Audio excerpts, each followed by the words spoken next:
मंत्रणा। 13 बरस पूर्ण होने पर पांडव विराट की राजधानी छोड़कर विराट राज के यहाँ ही रहने लगे। उपप्लव्य नामक नगर में जाकर रहने लगे। अज्ञातवास की अवधि पूरी हो चुकी थी, इसलिए पांचों भाई प्रकट रूप में रहने लगे। आगे का कार्यक्रम तय करने के लिए उन्होंने अपने भाई बंधुओं और मित्रों को बुलाने के लिए दूत भेजे। भाई बलराम, अर्जुन की पत्नी सुभद्रा तथा पुत्र अभिमन्यु और यदुवंश के कई वीरों को लेकर श्री कृष्ण उपप्लव्य जा पहुंचे। इंद्रसेन राजा अपने अपने रथों पर चढ़कर उपप्लव्य आ पहुंचे। काशीराज और वीरशैव्य भी अपनी 2 औक्षहिणी सेना के साथ आकर युधिष्ठिर के नगर में पहुंच गए। इस प्रकार बहुत सारे बड़े बड़े रथी, महारथी और बड़े बड़े राजा युधिष्ठिर की मदद करने के लिए उपप्लव्य नामक राज्य में पहुंच गए। उत्तरा का विवाह यह एक बड़ा कार्यक्रम था और इसके बाद उन्हें अपने युद्ध से संबंधित सभी बातों को तय करना था। सबसे पहले अभिमन्यु के साथ उत्तरा का विवाह किया गया और बाद में विराट की सभा में ही आए हुए आगंतुक राजाओं के समक्ष श्री कृष्ण की उपस्थिति में आगे की योजनाएं बनाई गई। इस प्रकार सभी लोगों की योजनाओं के आधार पर श्री कृष्ण के कहने के मुताबिक कि हमें युद्ध से पहले संधि का न्योता मतलब राजदूत बनाकर भेजना चाहिए। दुर्योधन को एक बार बातचीत करके उसे समझाना चाहिए कि हमें हमेशा शांति के साथ मतलब शांति से कार्य करना चाहिए और इसीलिए उनका समर्थन करते हुए और भी राजा बलराम और उसके साथ जो आए हुए आगंतुक थे, उन्होंने सभी ने वहाँ पर श्री कृष्ण के बात की हामी भरी। राजा द्रुपद के का भी यही कहना था, परंतु आगे जाकर कुछ ऐसे भी उस राजाओं के बीच में जो सात्विकी था उसे यह बात मालूम थी कि दुर्योधन कभी युद्ध के लिए संधि के लिए तैयार नहीं होगा और इसीलिए व्यर्थ समय न गंवाते हुए हमें युद्ध की रचना करनी चाहिए और इस प्रकार उनके बीच में बातचीत हुई। अब उत्तरा का विवाह पूर्ण हो जाने के बाद जब श्री कृष्ण अपने द्वारकापुरी वापस लौट जाते हैं, तब अर्जुन और दुर्योधन मतलब अर्जुन श्री कृष्ण के पास अपनी बात को रखने के लिए जाते हैं और उसी समय ठीक दुर्योधन भी उनसे मिलने वहाँ जाता है। दुर्योधन और अर्जुन अचानक आमने सामने आ जाते हैं और श्री कृष्ण आराम कर रहे होते हैं। दुर्योधन श्री कृष्ण के सिरहाने जाकर एक ऊंचे स्थान पर जाकर बैठ जाता है और अर्जुन उनके पैरों के पास हाथ जोड़कर उनके उठने का इंतज़ार करता है। इस प्रकार आंखें खुलते ही श्री कृष्ण की आंखें खुलते ही उन्हें सामने अर्जुन दिखाई देता है और अर्जुन छोटा होने के कारण वह अर्जुन का स्वागत करते हैं और आने का समाचार पूछते हैं। उसी प्रकार जब उन्हें यह पता चलता है कि दुर्योधन भी आया हुआ है, तो वह जब पीछे घूमकर देखते हैं तो उनके सिरहाने के पास दुर्योधन एक ऊंचे आसन पर बैठा हुआ दिखाई देता है। इस प्रकार अर्जुन के साथ दुर्योधन का भी श्री कृष्ण स्वागत करते हैं और आने की बात पूछते हैं। दुर्योधन बड़ा होने के कारण वह कृष्ण से कहता है कि मैं बड़ा होने के कारण आपको मेरी बात का मान रखते हुए आपको मेरी मदद करनी चाहिए और अर्जुन भी उनसे उनकी सहायता मांगता है। तो श्री कृष्ण उन्हें कहते हैं कि इस युद्ध में मैं ना तो शस्त्र उठाऊंगा और ना ही मैं युद्ध लड़ूंगा। हाँ, मेरी एक तरफ मेरी पूरी एक नारायणी सेना रहेगी और एक तरफ मैं रहूँगा। तो हमारे यहाँ जैसे कि छोटों को मतलब छोटे भाई को पहले बोलने की आज्ञा दी जाती है, तो उसी हिसाब से पहले मैं अर्जुन से पूछना चाहूँगा कि उसे कौन चाहिए और अर्जुन सीधे सीधे हाथ जोड़कर श्री कृष्ण को मांग लेते हैं और अर्जुन की बात को सुनकर दुर्योधन उसे मूर्ख बताते हुए, समझते हुए, हंसते हुए वहां से श्री कृष्ण की सेना को अपनी ओर लेकर वहां से हंसते खेलते नाचते गाते चला जाता है। बीच में बलराम उनसे मिलते हैं, तो बलराम से भी वह अपने ओर से युद्ध लड़ने के लिए कहते हैं। दुर्योधन उनसे कहता है, लेकिन बलराम कहते हैं जहाँ कृष्ण है वहीं मैं हूँ, और इसीलिए मैं पांडवों की ओर से यह युद्ध करूँगा। और इस प्रकार उनकी पूरी सेना जो है, पूरी सेना को लेकर दुर्योधन को ऐसा महसूस होता है कि उसने आधे से ज़्यादा लड़ाई तो जीत ली। उसके पास बहुत सारी बड़ी बड़ी सेनाएं हैं, लेकिन यहाँ पर जब अर्जुन से श्री कृष्ण पूछते हैं कि तुमने इतनी बड़ी सेना को छोड़कर मुझे क्यों मांगा, तो अर्जुन यह सुनकर कृष्ण से कहते हैं कि जहाँ आप हैं शक्ति वहीं है, जिससे आप अकेले ही इन तमाम राजाओं से सकुशल लड़ सकते हैं। अर्जुन की ये बात सुनकर कृष्ण मुस्कुराते हैं और उसे अच्छा यह कहकर संबोधित करते हैं और बड़े प्रेम से उसे विदा करते हैं। और इस प्रकार श्री कृष्ण अर्जुन युद्ध में अर्जुन के सारथी बनते हैं। अब आगे जाकर वहाँ पर मद्र देश के राजा अपने भांजों के साथ, मतलब पांडवों नकुल और सहदेव के साथ की सहायता करने के लिए अपनी बड़ी भली सेना लेकर वहाँ पहुँचने लगते हैं। और उनके आने की खबर सुनकर दुर्योधन उनका मन पूरी तरीके से अपनी ओर कर लेता है, उनका स्वागत करता है। और इस प्रकार दुर्योधन का स्वागत सत्कार देखकर मद्र देश के राजा का मन विचलित हो जाता है और वह पांडवों की बजाय दुर्योधन के साथ मिल जाते हैं और पांडवों के खिलाफ लड़ते हैं। इस प्रकार यहाँ पर पूरी एक व्यूह रचना हो जाती है और उपलब्ध में महाराजा युधिष्ठिर और द्रौपदी को मद्र शल्य के ने दिलासा दिलाया और कहा कि जीत उसी की होगी जिसके साथ श्री कृष्ण हैं, आप बिल्कुल भी नाराज ना हो। श्री कृष्ण ने भी द्रौपदी से यही बात कही थी कि आप बिल्कुल भी नाराज ना हो, जहाँ सत्य है वहीं उसी की जीत होगी। इस प्रकार यहाँ पर मतलब उस मौके का फायदा उठाकर दुर्योधन ने मद्र देश के राजा को अपनी ओर कर लिया है। और इस प्रकार यहाँ पर उपलब्ध में महाराजा युधिष्ठिर और द्रौपदी को मद्र शल्य ने दिलासा दिलाया, जीत उन्हीं की होती है जो धीरज से काम लेते हैं। युधिष्ठिर, कर्ण और दुर्योधन की बुद्धि फिर गई है। युधिष्ठिर कहते हैं कर्ण और दुर्योधन की बुद्धि फिर गई है, अपनी दुष्टता और के फलस्वरूप निश्चय ही उनका सर्वनाश होगा।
तेरहवां वर्ष पूर्ण होने पर पांडव विराट की राजधानी छोड़कर विराट राज के ही राज्य में स्थित उपप्लव्य नामक नगर में आकर रहने लगे। अज्ञातवास की अवधि पूर्ण हो चुकी थी, इसीलिए पांचों भाई प्रकट रूप में रहने लगे। आगे का कार्यक्रम तय करने के लिए उन्होंने अपने भाई बंधुओं एवं मित्रों को बुलाने के लिए दूत भेजे। भाई बलराम, अर्जुन की पत्नी सुभद्रा और पुत्र अभिमन्यु और यदुवंश के कई वीरों को लेकर श्री कृष्ण उपप्लव्य जा पहुंचे। इंद्रसेन आदि राजा भी पहुंच गए। काशीराज और वीर शैव्य भी अपनी 2 अक्षौहिणी सेना के साथ आकर युधिष्ठिर के नगर में पहुंच गए। पांचाल राज द्रुपद 3 अक्षौहिणी सेना लाए। उनके साथ शिखंडी, द्रौपदी का भाई धृष्टद्युम्न और द्रौपदी के पुत्र भी आ पहुंचे। और भी कितने ही राजा अपनी अपनी सेनाओं को साथ लेकर पांडवों की सहायता के लिए आ गए। सबसे पहले अभिमन्यु के साथ उत्तरा का विवाह किया गया। इसके बाद विराट राज के सभा भवन में सभी आगंतुक राजा मंत्रणा के लिए एकत्र हुए। विराट राज के पास श्री कृष्ण और युधिष्ठिर बैठे। द्रुपद के पास बलराम और सात्यकी और भी कितने ही प्रतापी राजा सभा में विराजमान थे। सभा में सबके अपने अपने आसन पर बैठ जाने के बाद श्री कृष्ण उठे और बोले, सम्मानीय बंधुओं और मित्रों, आज हम सब यहाँ इसलिए एकत्र हुए हैं कि कुछ ऐसे उपाय सोचें जो युधिष्ठिर और राजा दुर्योधन के लिए लाभप्रद हों, न्यायोचित हों और जिनसे पांडवों और कौरवों का सुयश बढ़े। जो राज्य युधिष्ठिर से छीना गया है वह उनको वापस मिल जाए तो पांडव शांत हो जाएंगे और दोनों में संधि हो सकती है। मेरी राय में इस विषय में दुर्योधन के साथ उचित रीति से बातचीत करके उसे समझाने के लिए एक ऐसे व्यक्ति को दूत बनाकर भेजना होगा जो सर्वथा योग्य हो। तब बलराम उठे और बोले, कृष्ण ने जो सलाह दी है वह मुझे न्यायोचित लगती है। आप लोग जानते ही हैं कि कुंती के पुत्रों को आधा राज्य मिला था। वे उसे जुए में हार गए। अब वे उसे फिर से प्राप्त करना चाहते हैं। यदि शांतिपूर्ण ढंग से बिना युद्ध किए ही वे अपना राज्य प्राप्त कर सकें तो उससे न केवल पांडवों बल्कि दुर्योधन तथा सारी प्रजा की भलाई ही होगी। बलराम के कहने का सार ये था कि युधिष्ठिर ने जानबूझकर अपनी इच्छा से जुआ खेलकर राज्य गंवाया था। उनकी इन बातों से यदुकुल का वीर और पांडवों का हितैषी सात्यकी आग बबूला हो उठा। उससे न रहा गया। वह कहने लगा, बलराम जी की बातें मुझे जरा भी न्यायोचित नहीं मालूम होती। युधिष्ठिर को आग्रह करके जुआ खेलने पर विवश किया गया और खेल में कपट से हराया गया था। फिर भी इनकी सज्जनता ही थी जो प्रण निभाकर उन्होंने खेल की शर्तें पूरी की।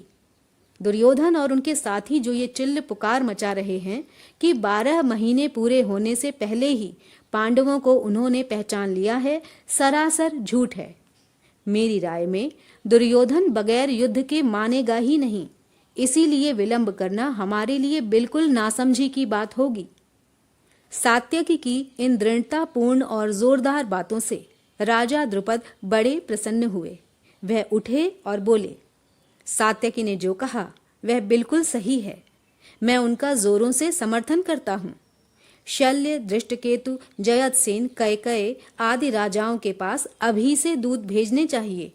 इसका अर्थ ये नहीं कि सुलह का प्रयत्न ही न किया जाए, बल्कि मेरी राय में राजा धृतराष्ट्र के पास अभी से किसी सुयोग्य व्यक्ति को दूत बनाकर भेजना बहुत ही आवश्यक है। राजा द्रुपद के कह चुकने के बाद श्री कृष्ण उठे और बोले, सज्जनों, पांचाल राज ने जो सलाह दी है वह बिल्कुल ठीक है। भैया बलराम जी और मुझ पर कौरवों का जितना अधिकार है उतना ही पांडवों का भी है। हम यहाँ किसी का पक्षपात करने नहीं बल्कि उत्तरा के विवाह में शामिल होने के लिए आए हैं। हम सब अपने अपने स्थान पर वापस चले जाएंगे। पुनः उन्होंने द्रुपदराज की ओर देखकर कहा, द्रुपदराज, आप सभी राजाओं में श्रेष्ठ हैं, बुद्धि तथा आयु में भी बड़े हैं। हमारे लिए तो आप आचार्य के समान हैं। धृतराष्ट्र भी आपकी बड़ी इज्जत करते हैं। द्रोण और कृपाचार्य तो आपके लड़कपन के साथी हैं। इसीलिए उचित तो यही होगा कि जो कुछ दूत को समझाना बुझाना हो वह आप ही समझा दें और उन्हें हस्तिनापुर भेज दें। यदि इसके बाद दुर्योधन न्यायोचित रूप से संधि के लिए तैयार न हो तो सब लोग सब प्रकार से तैयार हो जाएं और हमें भी कहला भेजें। यह निश्चय हो जाने के बाद श्री कृष्ण अपने साथियों सहित द्वारका लौट गए। विराट, द्रुपद, युधिष्ठिर आदि युद्ध की तैयारियां करने में लग गए। चारों ओर दूत भेजे गए। सब मित्र राजाओं को सेना एकत्र करने का संदेश भेज दिया गया। पांडवों के पक्ष में राजागण अपनी अपनी सेना सज्जित करने लगे। इधर ये तैयारियां होने लगीं और उधर दुर्योधन आदि भी चुप बैठे नहीं रहे। वे भी युद्ध की तैयारियों में जी जान से लग गए। उन्होंने अपने मित्रों के यहाँ दूतों द्वारा संदेश भेजे जिससे सेनाएं एकत्र की जा सकें। इस प्रकार सारा भारतवर्ष आगामी युद्ध के कोलाहल से गूंजने लगा। शांति चर्चा के लिए हस्तिनापुर को दूत भेजने के बाद पांडव और उनके मित्र राजागण जोरों से युद्ध की तैयारी में जुट गए। श्री कृष्ण के पास अर्जुन स्वयं पहुंचा। इधर दुर्योधन को भी इस बात की खबर मिल गई कि उत्तरा के विवाह से निवृत्त होकर श्री कृष्ण द्वारका लौट गए हैं, सो वह भी द्वारका को रवाना हो गया। संयोग की बात है, जिस दिन अर्जुन द्वारका पहुंचा ठीक उसी दिन दुर्योधन भी वहां पहुंचा। श्री कृष्ण के भवन में भी दोनों एक साथ ही प्रविष्ट हुए। श्री कृष्ण उस समय आराम कर रहे थे। अर्जुन और दुर्योधन दोनों ही उनके निकट संबंधी थे, इसीलिए दोनों ही बेखटके शयनागार में चले गए। दुर्योधन आगे था और अर्जुन जरा पीछे। कमरे में प्रवेश करके दुर्योधन श्री कृष्ण के सिरहाने एक ऊंचे आसन पर जा बैठा। अर्जुन श्री कृष्ण के पैताने ही हाथ जोड़े खड़ा रहा। श्री कृष्ण की नींद खुली तो उन्होंने सामने अर्जुन को खड़े देखा। उन्होंने उठकर उसका स्वागत किया और कुशल पूछी। बाद में घूमकर आसन पर बैठे दुर्योधन को देखा तो उसका भी स्वागत किया और कुशल समाचार पूछे। इसके बाद दोनों के आने का कारण पूछा। दुर्योधन जल्दी से पहले बोला, श्री कृष्ण, ऐसा मालूम होता है हमारे और पांडवों के मध्य जल्दी ही युद्ध छिड़ेगा। यदि ऐसा हुआ तो मैं आपसे प्रार्थना करने आया हूं कि आप मेरी सहायता करें। सामान्यतः यह नियम है कि जो पहले आए उसका काम पहले हो। आप विद्वजनों में श्रेष्ठ हैं, आप सबके पथ प्रदर्शक हैं, अतः बड़ों की चलाई हुई प्रथा पर चलें और पहले मेरी सहायता करें। ये सुनकर श्री कृष्ण बोले, राजन, आप पहले पहुंचे जरूर, लेकिन मैंने तो पहले अर्जुन को ही देखा था। मेरी दृष्टि में तो दोनों ही बराबर हैं। इसीलिए कर्तव्य भाव से मैं दोनों की ही समान रूप से सहायता करूंगा। पूर्वजों की चलाई हुई प्रथा ये है कि जो आयु में छोटा हो उसी को पहले पुरस्कार देना चाहिए। अर्जुन आपसे आयु में छोटा है, इसीलिए मैं पहले उससे ही पूछता हूं कि वो क्या चाहता है। अर्जुन की तरफ मुड़कर श्री कृष्ण बोले, पार्थ, सुनो, मेरे वंश के लोग नारायण कहलाते हैं। वे बड़े साहसी और वीर भी हैं। उनकी एक भारी सेना इकट्ठी की जा सकती है।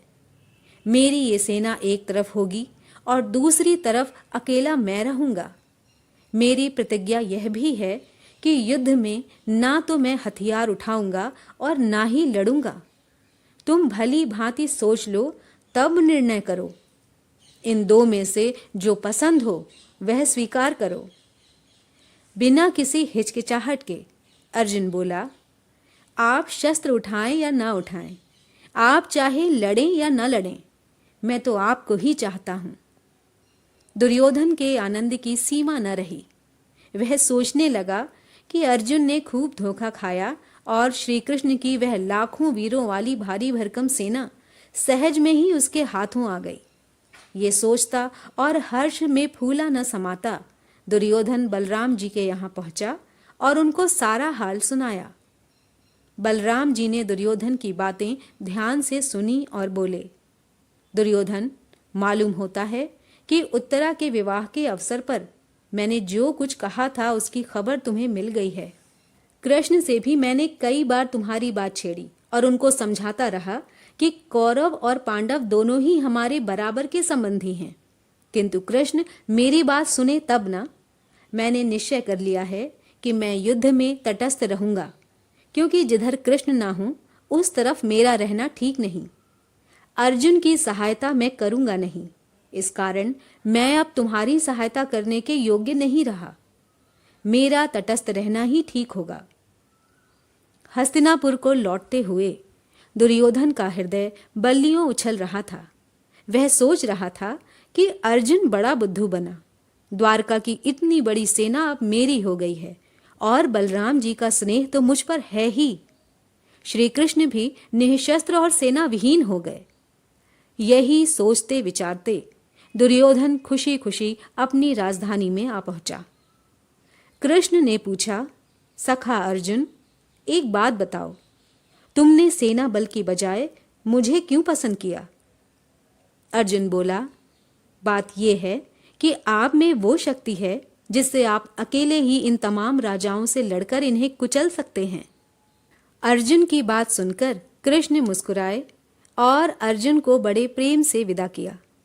इस प्रकार श्री कृष्ण अर्जुन के सारथी बने और पार्थ सारथी की पदवी प्राप्त की।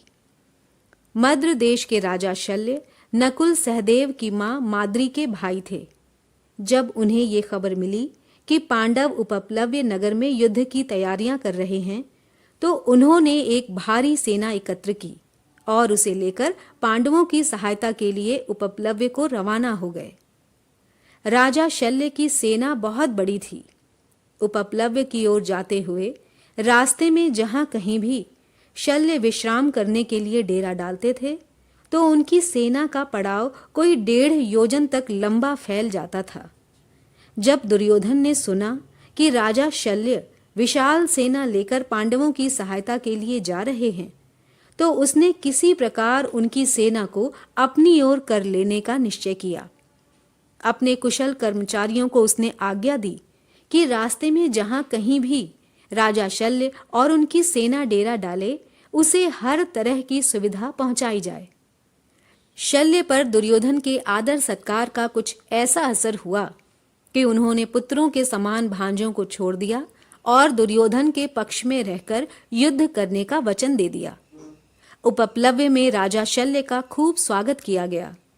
मामा को आया देखकर नकुल और सहदेव के आनंद की सीमा न रही। जब भावी युद्ध की चर्चा छिड़ी, तो शल्य ने युधिष्ठिर को बताया कि किस प्रकार दुर्योधन ने धोखा देकर उनको अपने पक्ष में कर लिया है। युधिष्ठिर बोला, मामा जी, मौका आने पर निश्चय ही महाबली कर्ण आपको अपना सारथी बनाकर अर्जुन का वध करने का प्रयत्न करेगा। मैं ये जानना चाहता हूं कि उस समय आप अर्जुन की मृत्यु का कारण बनेंगे या अर्जुन की रक्षा का प्रयत्न करेंगे। मैं ये पूछकर आपको असमंजस में नहीं डालना चाहता था, पर फिर भी पूछने का मन हो आया।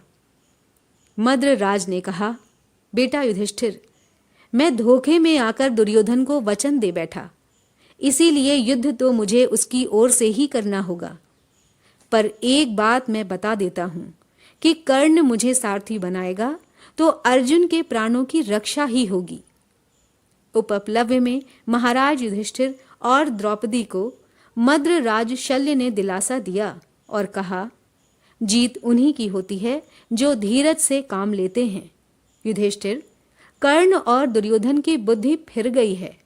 अपनी दुष्टता के फलस्वरूप निश्चय ही उनका सर्वनाश होकर रहेगा।